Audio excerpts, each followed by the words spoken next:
경기 군포시갑 출신 김정우 의원입니다. 우리 후보자님 지금 44년 만에 이제 연임으로 이제 지명되신 거 아닙니까? 네. 예, 지금 말씀 주신 것 중에 연임 지명이 중앙은행의 중립성을 확고히 하기 위한 일환으로 알고 있다 이런 말씀 네. 주셨는데요.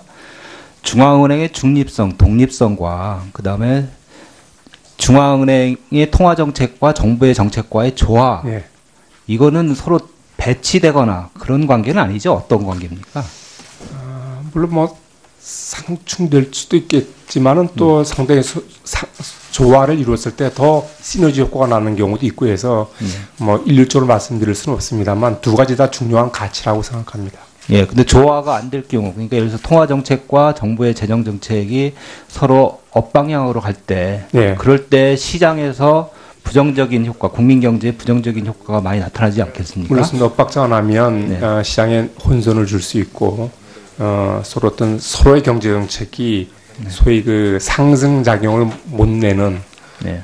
그런 결과가 나타날 수 있습니다. 그래서 그럼 정부의 정책과 한은의 통화 정책과의 조화 방안, 그러니까 경제 상황을 어떻게 인식할 수 있으며 인식하는 방법이라든지 공유하는 방법, 그리고 정책을 폴리시 믹스에서 조화롭게 할 수 있는 그런 구체적인 방안이 좀 있으신가요?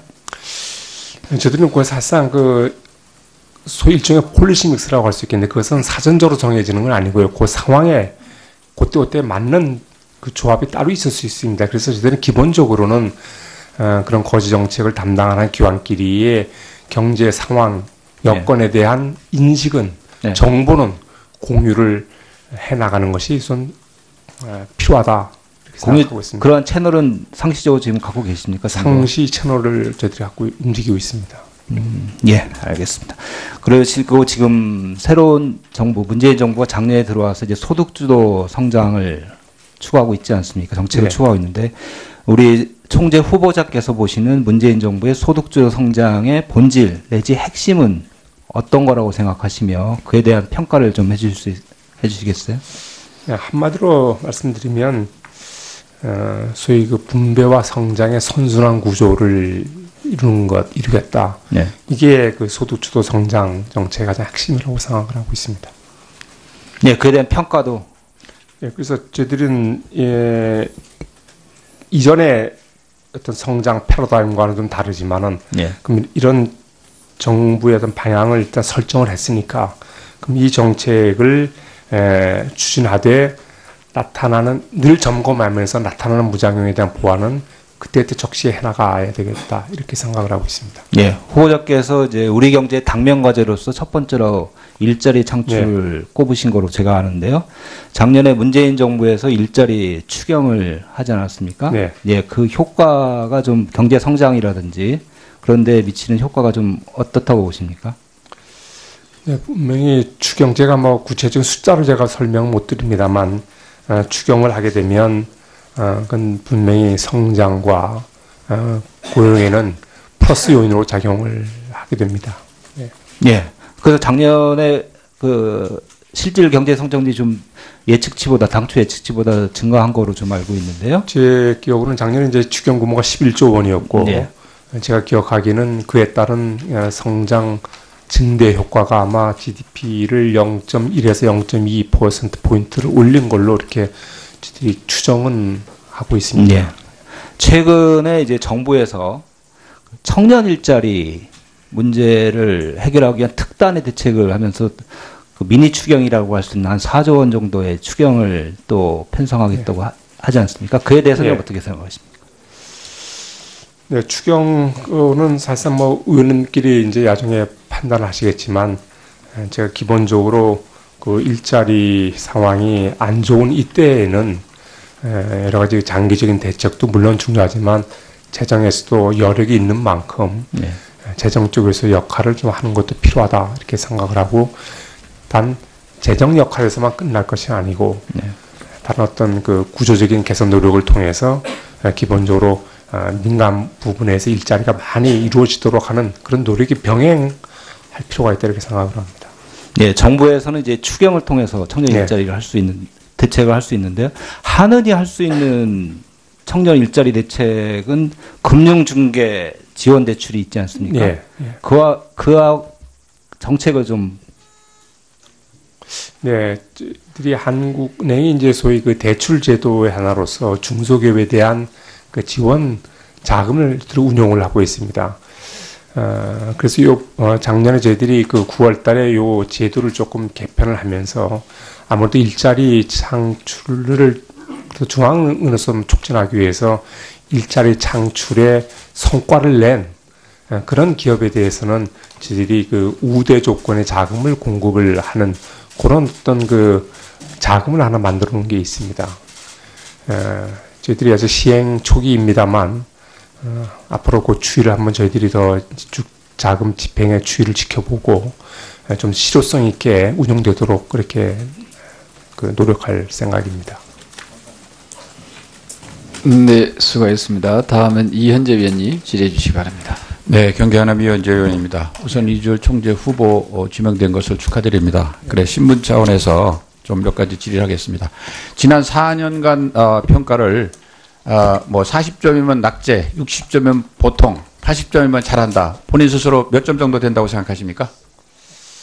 간단하게 답해 주세요. 제가 제 스스로 평가하는 것은 조금 알겠습니다. 적절치 않다고 그럼 예. 그런데 지금 총재께서 연임된 것이 뭐 40년 만에 처음이다. 굉장히 환영하고 축하할 말인데 한번 띄워보세요. 한국은행 노조가 지난 3월 5일 날 1,338명 중 830명이 응답을 했는데 총재 연임에 대해서 부정적 평가가 55%, 정책에 대해서는 뭐 긍정이 많고요. 내부 경영 평가는 76%가 부적절하다. 그래서 이주열 총재 연임은 부적격이다. 이렇게 내부 노조에서 조사했는데 어떻게 평가하십니까? 네. 간단히 답해 주세요. 예, 지적에 대해서 제가 상당히 좀 네. 좀 그야말로 좀 반성하는 이거를 기로, 보면은 그간 4년 동안의 성과가 나름대로 최선을 다했지만은 이렇게 부적격이라는 의견도 많다는 것을 반드시 유념해 주시기 바랍니다.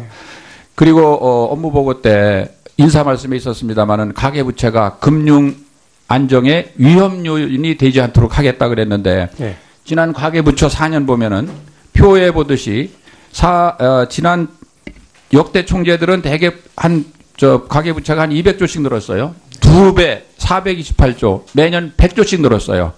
여러 가지 원인이 있겠지만 이 중에 이제 큰 것이 정부에서 금리 낮추라면 낮추고 정말로 자율성 독립성 가진다고 하면서 정부 입맛에 따라서 움직인 결과라고 생각합니다. 가처분 소득 대비 가계부채율이 178%, 4년 전과 비교해서 선진국은 대개 100% 초반입니다. 그 다음에 GDP 대비 가계비출 비율이 97%, 임계치가 80% 아닙니까? 그러니까 이자 비용이 지금은 이제 16년 기준으로 하면 이자 비용이 더 많아요. 이게 스스로 총재께서 지난 4년 동안 금융 안정 위험을 스스로 만든 거 아니냐? 어떻게 평가하십니까? 간단히 답해 주세요. 저금리 기조가 가계부채를 크게 늘린 이유의 하나인 것은 좀 분명합니다. 그렇지만은 우리 당시의 상황으로 되돌아가 보면 물론요, 총재님. 물론요, 여러 가지 이유가 있을 겁니다.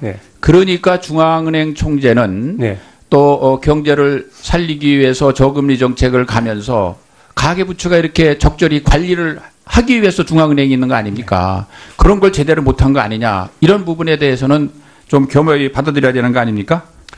가계부채 관련해서는 저희들이 이제 통화정책 당국만의 문제는 아니고 사실 물론 여러 가지 거시 건전성 정책이 같이 뒷받침됐었으면 좋았다고 하는 우리 이 총재께서는 4년간의 평가를 지금 본인이 한 업적에 대해서 얘기하는 겁니다. 이 부분에 대해서는 겸허하게 받아들여야 되는 거 아닙니까? 다음에요. 실물 경제 보면은 제일 중요한 과제가 뭐냐고 이렇게 본 의원 물어봤더니 답변하신 게 일자리라고 그랬어요. 우선 청년 일자리 잘 아시잖아요. 1월 달 금년 1월에 9.9%, 잠재 실업까지 하면 100만 명. 지금까지 대개 30만 매월 3, 40만 명씩 채용이 돼 있는데 문재인 정부 출범 이후에 계속 줄다가 마침내 지난 2월에는 10만 명. 전년 동기에 비해서 26만 명이 줄였어요. 이건 어떻게 평가합니까? 네, 2월 한 달만 놓고는 아니지만 총재님, 물론 그래서 본 의원이 통계를 쭉 매월 걸 했지 않습니까? 작년에 비해서 이렇게 줄잖아요. 그래서 본 의원은 다음 표 좀 볼까요? 우리 이 총재 후보께서는 문재인 정부의 코드 맞추는 예스맨 총재 아니냐. 서변지리 때는 양질의 일자리가 제일 중요하다. 4년 전에는 또 경기 회복이 중요하다고 그랬어요. 또 소득주도 성장을 하니까 이제 문재인 정부 출범 3개월 만에 금융중개 지원 대출 제도를 만들었어요. 더 무엇보다 중요한 거는 경제부총리하고 조화를 위해서 만나는 건 중요한데 지난 정부 3년 동안에는 6번 만났는데 지난 9개월 동안에 5번 했어요. 결국 정부의 예스맨 총재가 되는 거 아니냐. 정책 조화를 위해서가 아니고 정말로 이렇게 해가지고 한은의 자율성, 독립성 지킬 수 있느냐.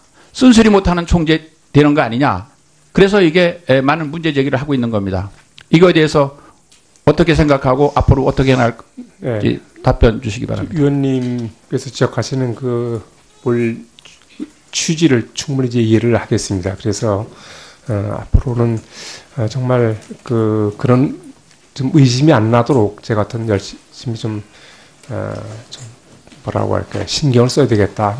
어떤 그런 오해가 사지 않도록 불식할 수 있도록 제가 노력을 하는 수밖에 없다 이렇게 생각을 하고 있습니다. 그 취지는 충분히 잘 알겠습니다. 결과가 나타날 수 있습니다. 그래서 그럼 정부의 정책과 한은의 통화 정책과의 조화 방안, 그러니까 경제 상황을 어떻게 인식할 수 있으며 인식하는 방법이라든지 공유하는 방법, 그리고 정책을 폴리시 믹스해서 조화롭게 할 수 있는 그런 구체적인 방안이 좀 있으신가요? 저들은 사실상 소위 일종의 폴리시 믹스라고 할 수 있겠는데 그것은 사전적으로 정해지는 건 아니고요. 그 상황에 그때 맞는 그 조합이 따로 있을 수 있습니다. 그래서 저희들은 기본적으로는 그런 거시 정책을 담당하는 기관끼리의 경제 상황, 여건에 대한 인식은 정보는 공유를 해나가는 것이 우선 필요하다 이렇게 생각하고 있습니다. 그러한 채널은 상시적으로 지금 갖고 계십니까? 상시 채널을 저희들이 갖고 움직이고 있습니다. 예, 알겠습니다.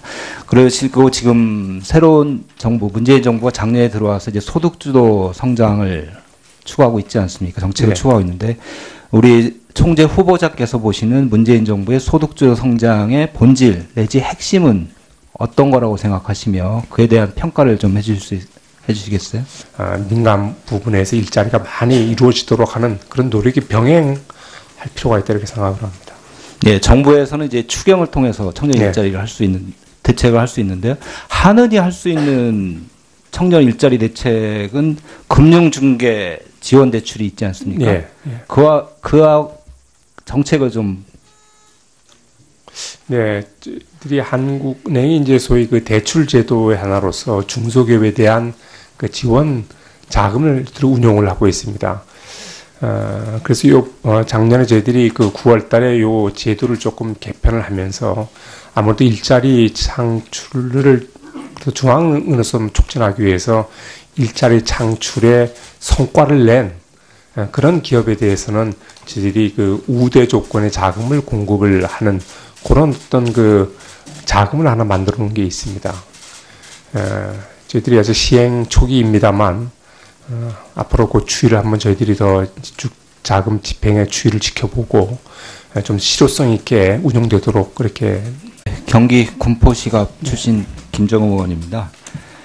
우리 후보자님 지금 44년 만에 이제 연임으로 이제 지명되신 거 아닙니까? 네. 예, 지금 말씀 주신 것 중에 연임 지명이 중앙은행의 중립성을 확고히 하기 위한 일환으로 알고 있다 이런 말씀 주셨는데요.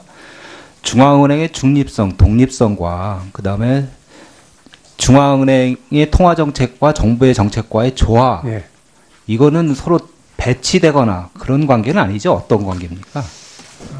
물론 상충될 수도 있겠지만은 또 상당히 조화를 이루었을 때 더 시너지 효과가 나는 경우도 있고 해서 일률적으로 말씀드릴 수는 없습니다만 두 가지 다 중요한 가치라고 생각합니다. 예, 근데 조화가 안 될 경우, 그러니까 예를 들어서 통화 정책과 정부의 재정 정책이 서로 엇방향으로 갈 때, 그럴 때 시장에서 부정적인 효과, 국민 경제에 부정적인 효과가 많이 나타나지 않겠습니까? 물론 엇박자가 나면 시장에 혼선을 줄 수 있고, 서로의 경제 정책이 소위 그 상승 작용을 못 내는 그런 한마디로 말씀드리면 소위 그 분배와 성장의 선순환 구조를 이루겠다. 네. 이게 그 소득주도 성장 정책의 가장 핵심이라고 생각을 하고 있습니다. 네, 그에 대한 평가도. 예, 그래서 저희들은 이전에 어떤 성장 패러다임과는 좀 다르지만은 네. 그럼 이런 정부의 어떤 방향을 일단 설정을 했으니까 그럼 이 정책을 추진하되 나타나는 늘 점검하면서 나타나는 부작용에 대한 보완은 그때 적시해 나가야 되겠다 이렇게 생각을 하고 있습니다. 예, 후보자께서 이제 우리 경제의 당면 과제로서 첫 번째로 일자리 창출을 꼽으신 거로 제가 아는데요. 작년에 문재인 정부에서 일자리 추경을 하지 않았습니까? 네. 예, 그 효과가 좀 경제 성장이라든지 그런데 미치는 효과가 좀 어떻다고 보십니까? 네, 분명히 추경제가 뭐 구체적인 숫자로 제가 설명 못 드립니다만 추경을 하게 되면 그건 분명히 성장과 고용에는 플러스 요인으로 작용을 하게 됩니다. 네. 예. 그래서 작년에 그 실질 경제 성장률이 좀 예측치보다 당초 예측치보다 증가한 거로 좀 알고 있는데요. 제 기억으로는 작년에 이제 추경 규모가 11조 원이었고 네. 제가 기억하기는 그에 따른 성장 증대 효과가 아마 GDP를 0.1에서 0.2% 포인트를 올린 걸로 이렇게 추정은 하고 있습니다. 네. 최근에 이제 정부에서 청년 일자리 문제를 해결하기 위한 특단의 대책을 하면서 그 미니 추경이라고 할 수 있는 한 4조 원 정도의 추경을 또 편성하겠다고 하지 않습니까? 그에 대해서는 네. 어떻게 생각하십니까? 네, 추경은 사실상 뭐 의원님끼리 이제 나중에 판단을 하시겠지만 제가 기본적으로 그 일자리 상황이 안 좋은 이때에는 여러 가지 장기적인 대책도 물론 중요하지만 재정에서도 여력이 있는 만큼 네. 재정 쪽에서 역할을 좀 하는 것도 필요하다 이렇게 생각을 하고 단 재정 역할에서만 끝날 것이 아니고 네. 다른 어떤 그 구조적인 개선 노력을 통해서 기본적으로